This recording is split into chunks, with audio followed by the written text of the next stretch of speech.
I don't see anywhere, as long as we don't settle for field goals, I don't see anywhere where we lose this game.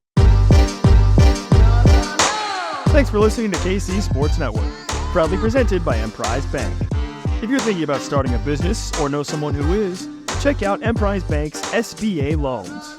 It's always good to know your options, and they can be your partner in possible.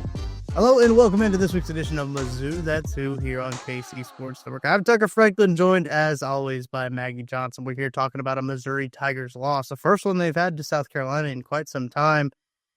And it's quite a game that we're going to talk about and kind of recant here as we are midweek. We look ahead towards the Mississippi State matchup.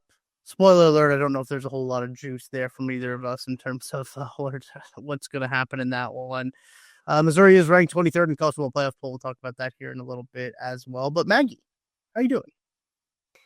As good as can be expected. I think, here's the thing, and I was thinking about this when I was thinking about our podcast and what we were going to talk to people about. I think it's okay to be disappointed. In the past, you haven't really felt that way, but it's good. For Mizzou fans to be upset that their team is, sitting at 7-3, potentially 9-3, potentially, 10-3 if we win a bowl game. For sure. I think it's okay to be upset about that because a few years ago we would have died to be there. I remember making our first season on the podcast. We were sitting at, 2 or 3 wins, and I'm like, if Mizzou can somehow make a bowl game, I promise I will go. And I didn't go because there was a snowstorm and and all of the flights here got canceled. But I think it's okay to be upset because I think it means that the program's going the right direction. For sure. And I think for a game like South Carolina, I tweeted out when the game was happening that I didn't think Missouri was going to win the game. But the fact that they were in it, and they had the lead late in the fourth quarter, that game, the way it ended was a bummer, right? It's okay to be disappointed about that. It's the expectation for me going into it was not for a win, right? South Carolina's been playing some really good football.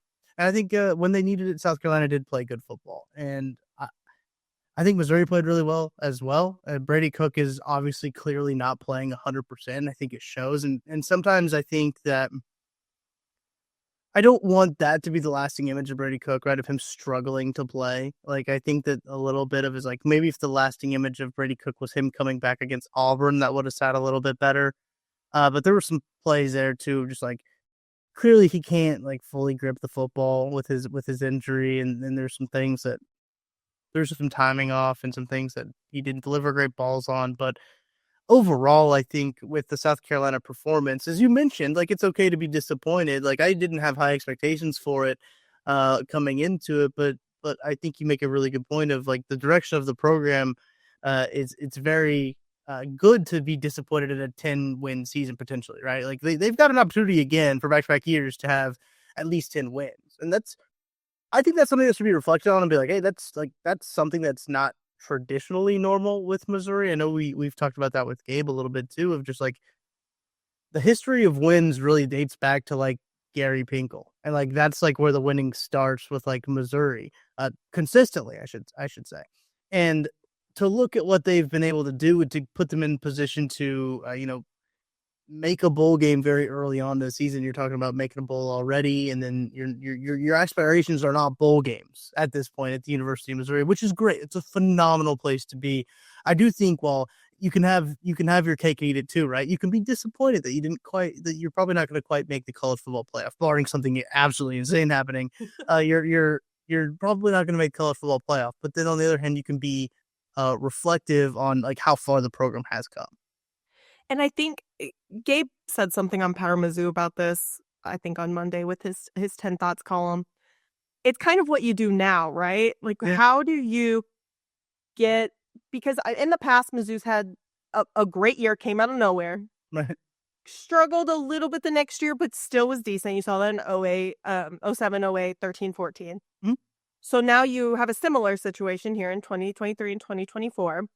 How do you come out of this better than those situations? How do you keep yourself from going down to those 6-win seasons that, those dreaded 6-win seasons that nobody likes?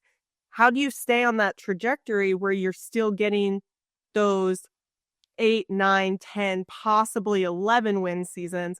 That's what you're kind of putting that blind faith in drink now. And you're like, okay, we gave you that extension after you had a great season, came down a little bit.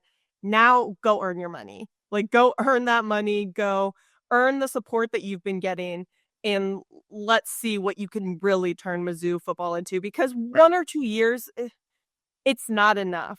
If you want to, I feel like Ole Miss is like a good right now. They've turned that corner, and then they've kind of been pretty successful the past 4 or 5 years. How do we turn ourselves into something kind of like that? That's going to be a big thing. And I think another big thing that comes up is the December 4th signing day, right? Like how Drink has been able to recruit at a very high level, and he recruits I think this is a good thing to put in perspective too for Missouri fans just in general in terms of the recruiting. He recruits at a higher level than any school in the area in terms of the greater Missouri Midwest area. I mean, obviously Notre Dame's up in South Bend, but like anywhere like in a day's drive vicinity, I'll say Missouri recruits better than that. And Missouri has recruited really well underneath Eli Drinkwitz, and I think that that's a very big thing. And high school recruiting is still important in the era of the transfer portal, in the era of NIL. Like I still do think high school recruiting is very important. They're going to have a pretty decent class coming up on December 4th if everything goes. I know people are worried about Lamont Rogers. Seems like that he's probably gone. I know there's some other guys that they're worried about too. But look, for everyone that wants to flip away from Missouri, there's people that Missouri is working on to flip too. So I think that like keep that in consideration as we get closer to signing day there as well. But I do think that that's been the big thing, and maybe the big difference that I feel with this team and this program is that the recruiting, it feels at a very high level. It never feels like Missouri's out of even a transfer portal recruiting battle. I know there's like people throwing around like names who've already entered the transfer portal, or they anticipate to enter the transfer portal, because you can't like technically enter the transfer portal yet with all the stuff that's going on. But players have declared they're going to. Mizzou's name is being thrown out with some of the schools that are talking about landing transfer portal recruits that are decently coming from these good sized schools. So I think the way that Eli Drinkwitz has like turned Missouri. I think sometimes people want to throw the baby out with the bath, right? When it comes to some things, like something goes wrong, you're like, fire everybody, right? I think the consistency that Eli Drinkwitz has brought to the Missouri athletic program, football program, I should say specifically, is obviously been good, and with the recruiting and everything like that. I'm excited to like how the future of the program looks too. I know sometimes when you talk about those 13, 14 years, or those 07, 08 years, and maybe was high school recruiting as prevalent then as like the coverage of high school recruiting, I should say. Maybe not, but now it feels like high school recruiting is the coverage of it is a lot higher. It does feel like that there's a lot more excitement around the program following these years than there was in those two previous examples. Yeah, it's all about the social media. I think Absolutely. It's all about It is. picking the hat, taking off the sweatshirt. I think it's a lot more showy than it ever was before. And obviously, we've had guys on here. We've had Chase Kaufman and Martin Rucker and those guys on there that were big recruits. I mean, we're fighting with Nebraska and K-State and all of these schools for them. And it wasn't about the flash for them, It was about, where am I going to really develop the most? Who do I have the best relationships with? And I think it's still similar to that, but maybe not to the extent. And I think a lot of that has to do with the transfer portal, because a lot of these guys know if they make a mistake and go somewhere wrong, they can go back.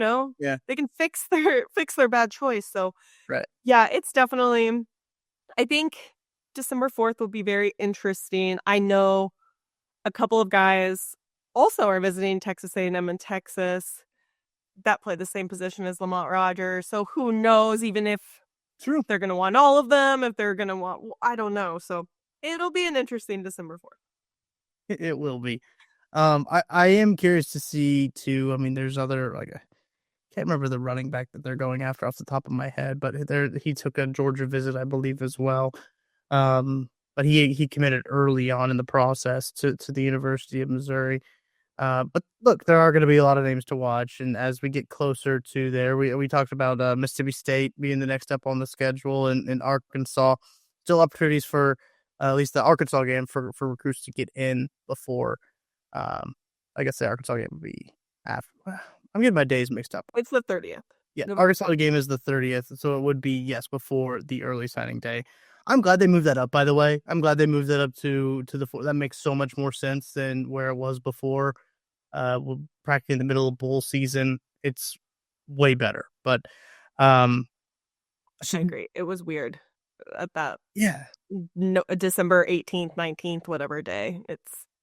it was like at the beginning of bowl season when like all of the if people were like announcing if they were entering the transfer portal, and then you'd have recruits committing at the same time. It was a lot. It was a lot taken. There's a lot that needs to happen with the college football schedule, I believe. But like this was a step in the right direction in terms of getting everything sorted out. But Maggie, before we fully move on to talking about Mississippi State and maybe just what else Missouri has coming up here, I think we should talk about the college football playoff rankings. Right now, we should say with a grain of salt here, we're recording this podcast on November the 20th. So how much does the college football playoff rankings on November the 20th matter? I'm going to say not a whole lot, but Missouri stays at number 23 after falling to South Carolina. They do drop out of the AP poll, but I believe they're 26th in terms of receiving votes. Them and Illinois were very close to getting 25 and 26. Those two guys, really close. Both of those teams, Missouri and Illinois, make the college football playoff rankings, maybe to help the teams up top. Maggie, I don't know what your thoughts are, but Missouri has had quite the interesting time when it comes to the polls and rankings because they beat Vandy, they fall 4 spots. They have a bye week, they fall 2 spots. They lose to South Carolina, and they stay the same. I don't understand it. I don't get it, but don't forget, I'm pretty positive we fell after Boston College 1 spot as well. So that's 7. It was 7 spots in, I think, that like short time span. Yes, I think that it's very possible that it is a resume builder a little bit, but also look at the teams that are behind Mizzou in the votes. Yeah. Who would you honestly say, like after watching a decently healthy Mizzou play South Carolina, and like not all the way, and obviously like Connor Tolson's out, Brady's not full secondary, that's a whole other thing we can talk about later. But I don't think Memphis is better than Missouri is. I mean, and also I'm pretty positive that their strength of schedule is like 110, or it's somewhere out there. It's crazy. Like same record, and it's just crazy to me. I don't see anybody that's in that area that I think is better. Now we can talk about K-State. Some days I think K-State could be a better team. They might be a better team if you play them head to head, because I think that there's a little bit more for them to play for. Yeah. But I don't think that they look like a better team when they were losing to Houston. No. I mean, they didn't look like a better team last weekend, so I don't really think that there's a lot of people, like we can complain about them being 23rd, which doesn't matter, by the way. About 15 or 16 teams even matter in this whole thing. Like you can put anybody at probably 17, 18 through 25, and it just doesn't matter except to say that you're ranked in the college football playoff rankings. Correct. But I just don't think that there's really any teams that I think like right behind them that if we're going to put them up head to head, that I don't think Missouri would beat.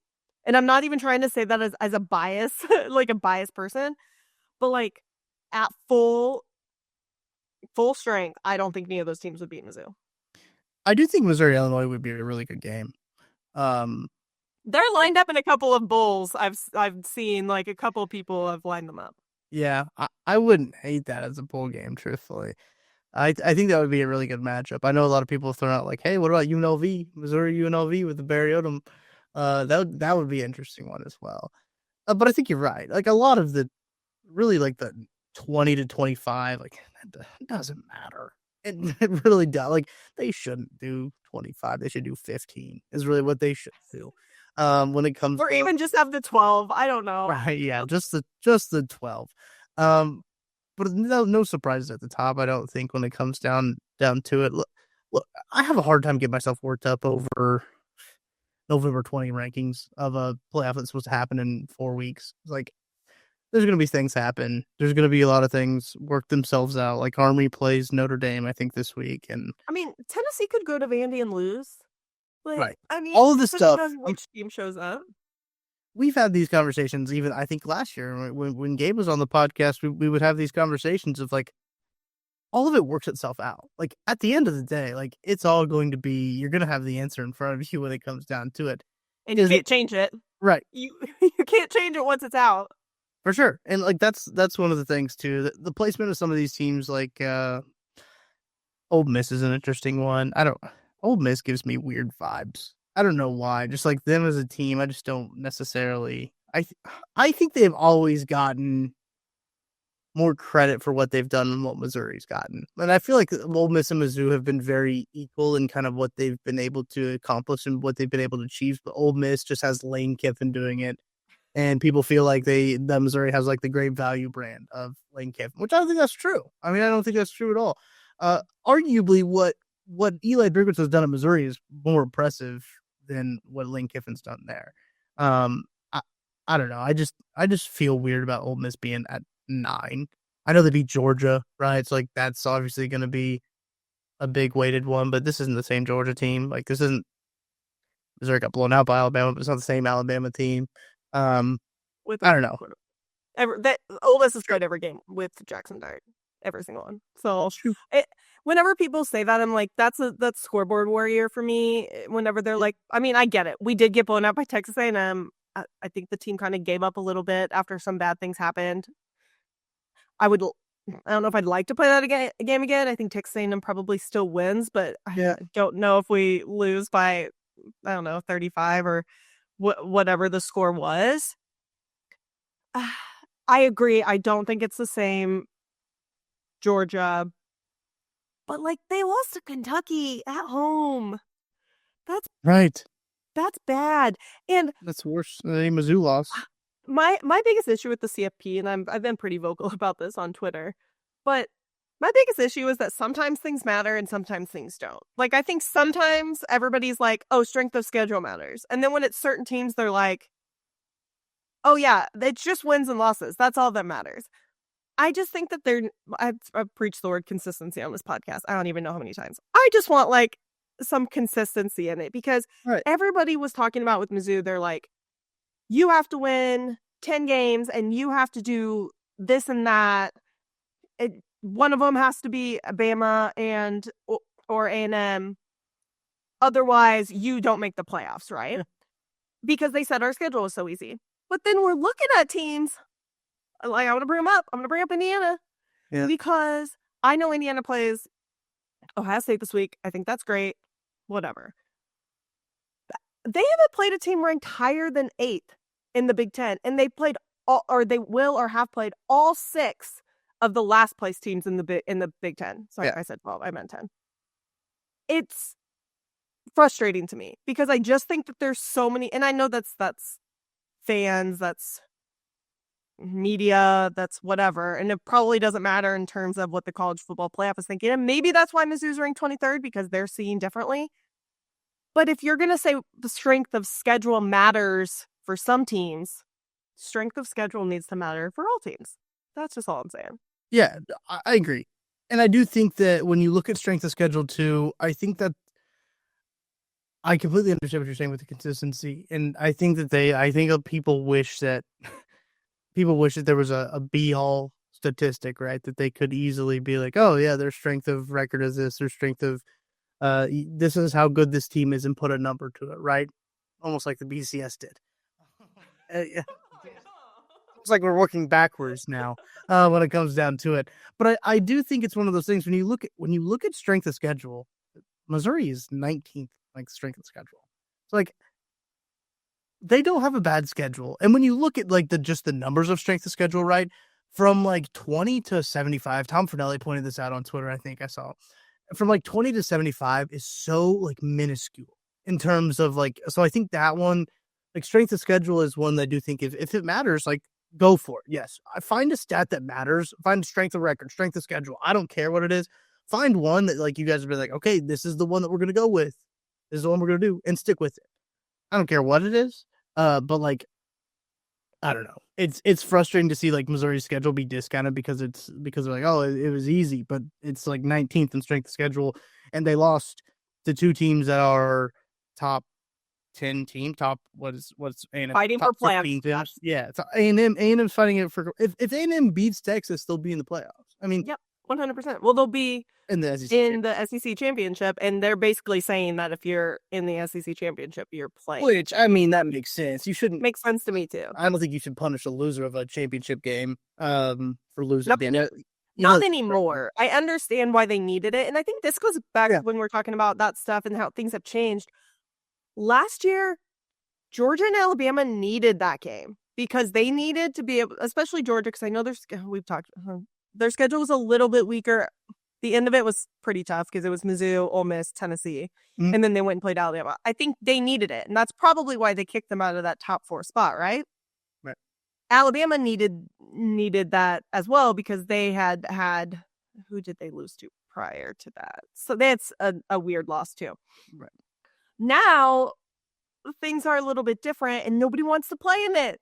Everybody's afraid to play in it, and because they are afraid that they're going to get Florida Stated.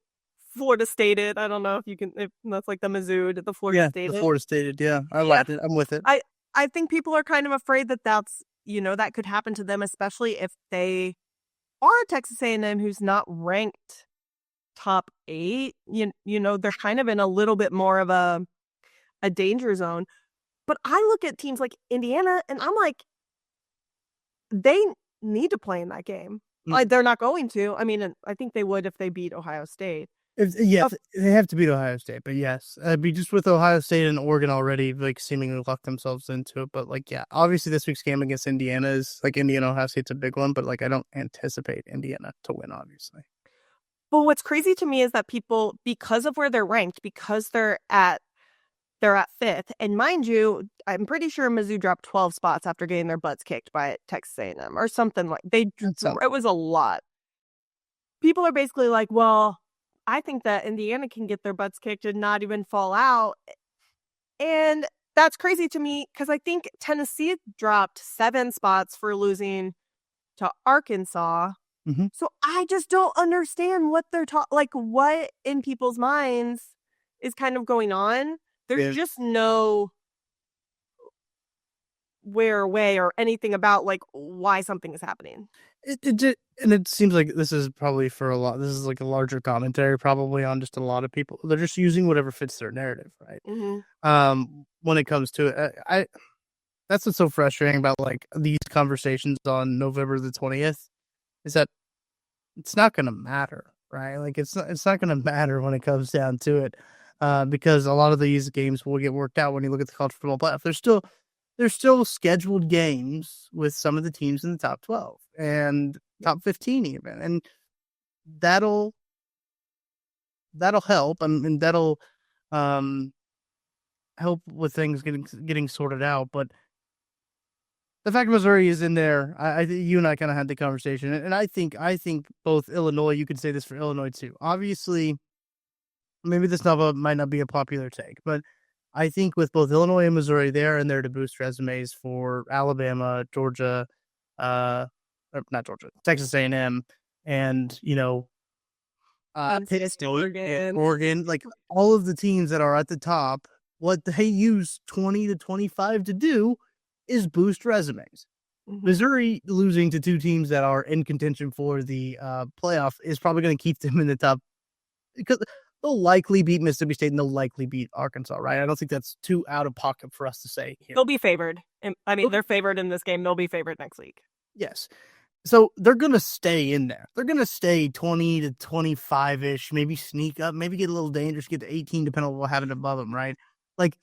They will stay there, and I think it, for the most part, will be to boost up the resumes of even South Carolina, to boost up that resume a little bit, to boost up other SEC teams. You'll see the same thing with Illinois and with other teams. I think it's something to watch, right? I think it's something to watch with those last 5-ish teams, how they use those marks with other teams that are in the top, how they help boost the resumes. Because, look, we obviously know the Big Ten and the SEC control this thing, right?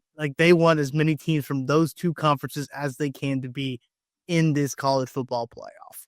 And if they can use the teams that those upper teams beat to help boost them up, they're going to do it. I mean, that's just how it. I mean,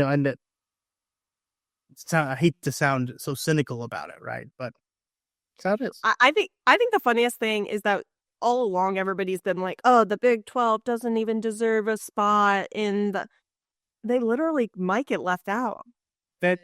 Yeah, I mean, you could 100% get left out if Boise State wins out and get things. Because I don't think people quite understand how this works. That it's the top 5 highest ranked conference winners. Yes. Yeah, champions. Like it has nothing to do with Power 4. Yep. If Boise State's ranked higher, they get that 4th spot. Yep. It could be a wild ride. So I'm not involved, which makes me kind of bummed, but it should be fun to watch. And somebody we don't like is going to be left out, just like us. So it's going to be pretty entertaining. It will be. It'll be entertaining down the stretch. It'll probably be more entertaining than Missouri's game against Ole Miss coming up here. But yeah, Mississippi State. Sorry, I'm hate thinking about Ole Miss. I got it all out already, but just hating the state of Mississippi is what we're doing on today's podcast. But we'll take a break first before we get into the Mississippi State Mizzou discourse here. But first, we got to tell you about our friends at Home Field Apparel. I'm rocking the Mighty Mizzou shirt, quickly becoming one of my favorites. Maggie's wearing one of the new ringers, I believe, that they had there. Brand new. The angry Sailor Tiger. I do like that one. I'll hold. Yeah, this is pretty sweet. I'm a very big fan of that one. I believe they have the hat with that angry tiger on there too. They do. I wore it last week. That's right. Yes, I wore it last week on the show. That's right. So they got all kinds of new designs over there at homefieldapparel.com. Go check them out. They got a bunch of schools, I believe a new snapback actually was added to the Missouri collection, as well as they refreshed a lot of the stock that they have as they head into bowl season here, basketball season as well. Have you seen those pullovers? Pullovers are sweet. Nice. Yeah, they are really sweet. When they sent out the form for our stuff, I was like, man, do I just like not get any t-shirts and just go straight pullovers? It was like, is that what I do? But it is pretty sweet. It's like 90s-ish. Oh, it's nice. Yeah, it is. It has a good little word mark across the front. I believe it has like the old 90s tiger on the sleeve too. That one's one of my favorite logos too. The tiger's like kind of ugly, but it's also really cool at the same time. I think that's what makes a good logo. It's kind of got to be ugly, so it makes it look a little bit cooler. But you can get that, all that more, at homefieldapparel.com. Holidays are coming up, so you can use that promo code Mizzou24 for 15% off your first order. That includes anything that's not Mizzou stuff, too. So if you do have some friends or family in your life that are not Mizzou fans, but they do love college sports, you can get them some of that as well. homefieldapparel.com. We're going to take a break. We'll be back right after this. Looking for tickets for your next event? Tickets for Less is your #1 source. Save big on every purchase when you use promo code KCSN at ticketsforless.com. All right, Maggie, let's talk about it. Missouri heads to Starkville, Mississippi, Davis Wade Stadium. They'll be taking on the Bulldogs, 2-8 so far in their season, 0-6 in the SEC. Missouri 7-3, 3-3 in the SEC. This will be a 3:15 p.m. kickoff on the SEC network. Looking for their first win, actually, over Mississippi State as SEC foes. Thoughts on this matchup off the jump? At the beginning of the season, I think one of our first few episodes, or maybe it was, I don't know. Time runs together, okay? It does. But we were talking about Mike Leach and about, drink statements on him in the Hall of Fame and all of that and how he didn't qualify. Mississippi State hasn't bounced back from that. And I know we're only sitting at like 2 years, but I think it's just really hard to come back from a situation like that. And that's where Mississippi State finds themselves. I don't dislike Jeff Lebby as an offensive mind. I actually think he's a great offensive mind. On the other hand, they don't have the talent right now that Jeff Lebby needs to run a successful offense, and they sure as hell don't have the talent right now on defense. I think they're actually starting like 2 freshmen on the defensive line. I think they have multiple underclassmen in the secondary. They're just very young. They're not maturing out. And Drink even mentioned how the quarterback's getting better as they go along. Sure. Yeah. but it's really hard to improve in this conference when you're constantly playing these teams that are just so much better than you. Right. And I don't think Mississippi State has had the easiest of schedule either, as I pull up here. Like they've kind of had to go through it as they are really in a transition year when it comes to new coach, as you mentioned. They had a season-ending injury to their quarterback. I mean, they've got Ole Miss coming up next week on Black Friday. So they played Tennessee. I mean, they do get the obviously UMass, who is an honorary SEC team, I think, at this point. They played Missouri, Georgia, Mississippi State, and maybe one other one. Yeah, I mean they've basically played an SEC schedule. So it's a shame that he was fired for playing an SEC schedule as an independent team, but nevertheless, Arizona State, good football team. Like that team is a good team. Mm-hmm. Texas, they had on schedule Florida, Georgia, A&M. I mean, Arkansas took him to the woodshed. Tennessee, as we mentioned, but they've kept it close with a couple. They've only lost to A&M by 10. They only lost to Georgia by 10. So if you let them stick around, they might be, a little bit pesky. True, and they do not have they don't have a good defense, and I think that's something that you're going to be licking your chops for as a Missouri offense. It looks to kind of get right. I thought the offense played all right for the most part against South Carolina, better than I anticipated, right? But the expectations, as I mentioned, were very low against South Carolina.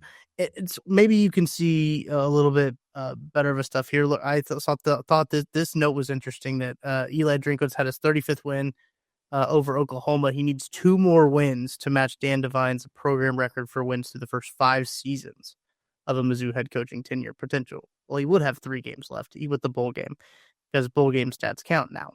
So something to be on the lookout there. I do think that there's a lot of good things that we can still look from and take from this game. Obviously, with the defense, I thought the defense last week played well, but not when it mattered, right? If that makes sense. Like I thought overall that it was a fairly okay performance, but then down the stretch, just kind of puts a sour taste in your mouth, right? And I think, I don't even remember what game it was after. I think Boston College, whenever we gave up the 2 busted coverages and being like, if we just fix this, Right. It's going to be fine. Our defense will be great. I think we're past that. I don't think our secondary is going to get any better this year. So it is great, though.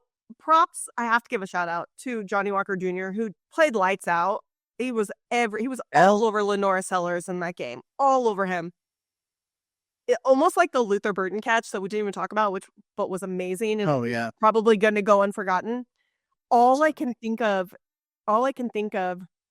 is the one play that Johnny Walker Jr. missed the tackle. And I hate that. In my mind, I'm like, stop thinking about that. He's one of the reasons that your defense played so well.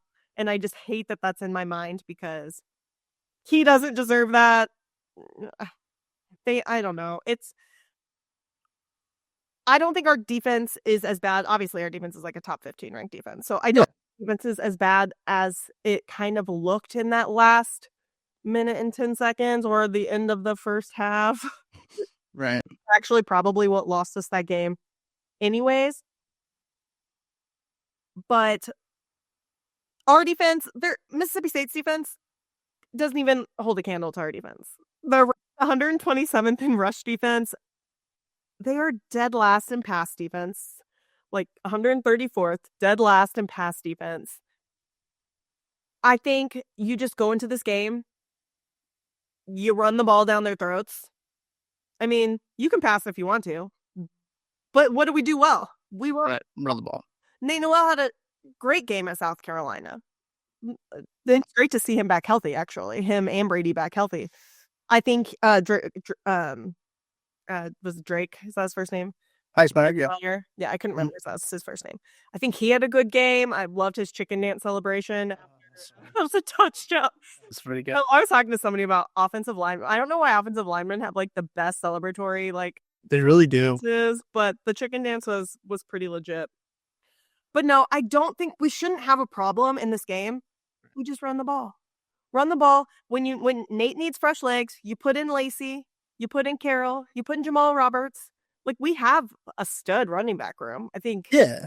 Coach Luper's done a great job at getting all of these guys prepared.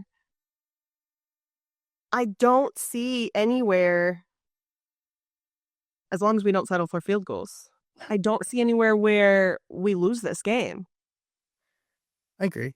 I do think it's one of those where you have a rivalry game coming up against Arkansas. You have a trophy game coming up, and it is a spot that you are going on the road. And I think that there are challenges in traveling and in playing anywhere on the SEC. Just trying to find things that could go wrong. You're not wrong. We haven't won a road game yet, so. That's a great point. Didn't even think about part of it. SEC road game. Yeah. Correct. Yeah, we beat UMass handily. If all of them play like UMass, we'll be fine. Maybe. Let me check the score of the UMass game. 45-20, Mississippi State over UMass. That was not that long ago, 2 weeks ago. That they had played UMass. I do think it's very interesting when it comes to running the ball. When you have, Drake Heismeyer, you mentioned stepping in there to play center for the injured Connor Tollison. It's a lot easier for offensive lines to say, okay, hit this guy. Not, okay, drop back and protect. And if this guy comes, take him. And if this guy loops around, you got to take him. But also remember, you got to take the nearest inside threat. And if you got to work inside out. So a lot of times it's a lot easier when you have replacement offensive linemen to just say, let's just run the ball. It's a lot easier to be like, hit the guy in front of you, right? Let's just do that. I do think, look, I haven't really noticed a whole lot of dip in production at the center position when it comes to like Heismeyer being in there, which I'm impressed by. I don't know if that's a bad thing for Tollison, but like I've been impressed by Heismeyer stepping in there.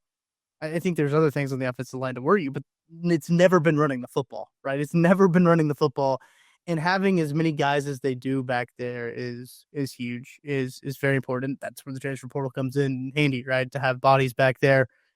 Would it be nice to have bodies in the quarterback room? Yeah, it would be super sick to have bodies in the quarterback room as well. To be like, okay, well, maybe the secondary room. I don't know. Yeah, maybe the secondary, like room. Yeah, for golly. It would be nice to have a little bit more bodies elsewhere, but they've done a really nice job of recruiting. Number one, Kwan Lacey. I've been impressed with him. I think when he comes into the game, I've been impressed with Roberts when he is into pass block. I think he's a very good pass blocking running back. I think they got a bunch of running backs to do a bunch of different jobs. I think that's again, you talk about the coaching, the position coaching of Looper to be there and to coach that position is probably who deserves the most credit for that. You got to get the bodies in there, obviously, but then once they're in there, you gotta give a hat to coach there for how he's been able to develop them. And I do think it's going to be a running the football game. Like we mentioned, this defense is not very good. Missouri's defense is pretty good when you look at like the rankings of everything. I believe they are, let me check this here, 7th in first downs allowed, 7th in third down percentage, 18th in total defense, 19th in passing yards allowed, and 25th in scoring defense. So they're a top 25 defense in a lot of metrics. And Johnny Walker Jr., as you mentioned, has a SEC longest active sack streak as well. I don't know if you know that. I didn't know that until I read their game notes here, with at least a half sack in 4 straight games dating back to Auburn. So he has been playing really well. I know you mentioned like the one play you're going to think about is the one that he didn't make, and I think that a lot of people will be the same way. And it's still on the secondary and linebackers, though. We got to say on your dudes. I'm like, what are we doing? Yeah. So it's one game where I don't think is going to be too much of a stressor for Missouri fans. I don't know if you saw this though, Maggie, either, that Blake Craig broke Mizzou's freshman record for field goals. 19. That is, you love it for him. You don't love that we're kicking a million field goals. You also don't love really what his completion rate is with those field goals. They conveniently leave that out of the Missouri notes, by course. the way. Mm-hmm. But, there's only room for him to get better. I think this is going to be one of those off seasons where he's really going to have to do a lot of growing, because he's always been, he's a top kicking prospect out of high school. So he's just always, kind of been automatic. And now he's in much bigger environments, much crazier environments, and he's Right. missing some field goals that he shouldn't be missing. Mizzou should be putting points on the board though too. So yeah, I'm good for him. I would like to kick less field goals next year. I don't think it's asking that much. I think that's a good goal. It's a good goal for New Year's resolution. Which is interesting. Harrison Mevis is previous program record in 2020. He had 17. 2020, if you remember correctly, not a great year. It's COVID year. Less games. Less game. Oh, yeah. We only played 10 games. Dang, he set that record, and that's kind of impressive, actually, from Harrison Mevis now I think about that. We didn't even play the Music City Bowl against Iowa either. Right, yeah. So that's literally only 10 games. Wow. How about that? Brady Cook also ranks 4th on the Tigers' all-time leading pass yardage list, 5th on Mizzou's career touchdown passes chart. He's 509 yards behind Brad Smith for the number 3 spot. Could go off against Mississippi State and pass Brad Smith. He kind of I don't know if he'll throw that many. 509? You said 509. Probably not going to get to that number. I don't anticipate. I don't even know if has he even gotten to 300? Maybe no, because he probably sat early in UMass. Yeah. Yeah, I don't see it happening. But over 2 games, if he comes out and he plays kind of like he was in the second half of the South Carolina game, we could maybe see it. Only needs 5 touchdowns to move into number 4 in terms of touchdown passes, passing James Franklin.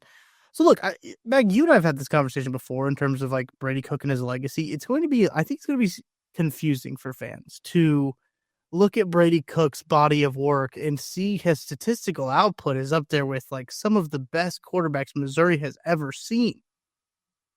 But yet it doesn't feel like that.